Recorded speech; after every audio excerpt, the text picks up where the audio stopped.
there are a lot of dividend stocks out there, but that doesn't necessarily mean that most of them are any good. Today we're going to be looking at 3 dividend stocks that I think are some of the best prime for 2025 and beyond. All these stocks have a consistent track record of giving good dividends back to shareholders. The first one we're looking at is Realty Income. They are a REIT, which just means they're primarily based in real estate. And even though it says they're down 24% over the last 5 years, that's mostly because they were hitting a really high peak right before COVID in the 70s. And if we were making this video about 3 to 4 months from now, you'd be saying, oh, it's actually up a decent amount. So if we zoom out, they've had a very long track record of providing, like I said, constant return since 2000. They're up 14% now. They're up from 14. Now I'm assuming the dividend yield wasn't quite this high during that entire time period, but still, once you look at it for the entire time during that, it's been very well. And we can see the dividend yield is about 6%. So this is borderline high yield dividend. And it's one of the safer, more consistent stocks in the REIT field. I also like Vici. They have a similar yield and have performed well as well, although they haven't been around, meaning IPO'd, quite as long. But Realty Income is one of the better ones, one of the better REITs out there, and it's definitely a decent dividend stock to hold long term. American Electric Power is another one. They are a utility company, primarily energy based. Their yield is a bit lower. However, you can probably expect this company to probably grow a little bit.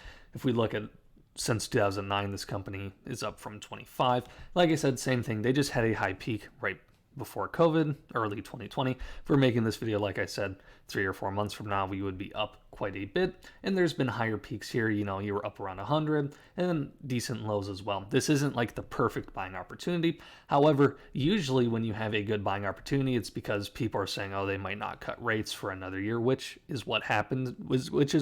So if you basically have to zig when you zag if you want a perfect buying opportunity. But I think American Electric Power is a solid company that has, like I said, for Realty Income, has provided dividends and consistent growth for shareholders. Also, I'm really high on the utility industry in general because data centers and AI data centers are going to require a lot of power. That's just fact.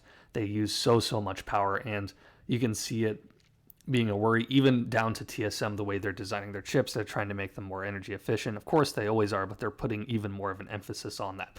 So I'm very bullish on the utility companies in general. Now, of course, they're not going to go up an insane percentage, but they might perform 3 to 4% better every year for a decade or so, which if you do that, you're going to get really solid returns. So I like American Electric Power. I like others like Duke's.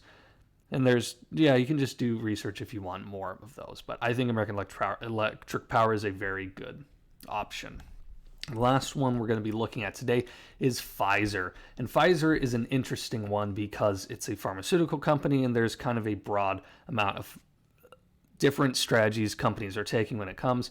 With Realty Income and American Electric Power, REITs and utility companies are almost always dividend-centric. You can find growth stocks in this space. For example, NVL and Eli Lilly are 2 examples of some that have been growing and growing quite rapidly. I'm sure Pfizer is trying to do that, but as of right now, this is a primarily dividend-centric stock, 6.5% yield. That is solid. That is pretty good. And honestly, if you're looking for the most upside in terms of, you're going to get a 6.5% yield, but also decent upside on share percentage, share potential, I think Pfizer can do that. Now, I don't think they're necessarily going to hit near 60, but they might even recover somewhere to like the 40, maybe low 50s range if things go perfect.